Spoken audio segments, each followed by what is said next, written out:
The U.S. handed over control of the controversial Bagram prison in Afghanistan Monday. Often referred to as Afghanistan's Guantanamo, Bagram holds more than 4,000 Taliban leaders, commanders, and soldiers. The facility near the Bagram air base has been a thorny issue, to say the least, between the two countries. There have been many allegations of prisoner abuse there. The prison is right now known as the Afghan National Detention Facility. The Telegraph points out the handover is symbolic for both countries, especially since Bagram was the last Afghan prison under U.S. control. It is seen as emblematic of America's power in Afghanistan and has become a central pillar of President Hamid Karzai's struggle to regain control of key matters. That struggle was fueled last March when the U.S. agreed to turn over more than 3,000 prisoners, even holding a transfer ceremony. But those plans fell through when the U.S. feared certain inmates would be released if the prison was handed over. The Americans want assurances that people that they feel are dangerous, if they're released from jail, will not be released onto the battlefield. They're worried about an Afghan state that has a history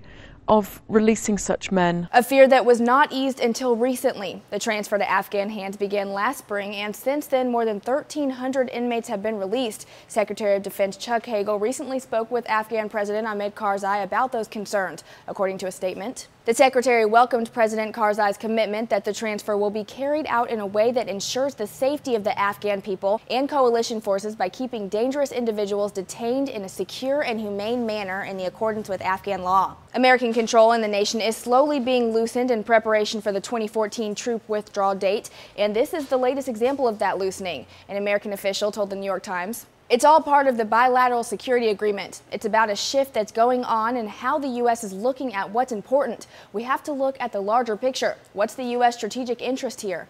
Although this is representative of the growing independence in the Afghan government, the BBC says the nation will still partially rely on U.S. support.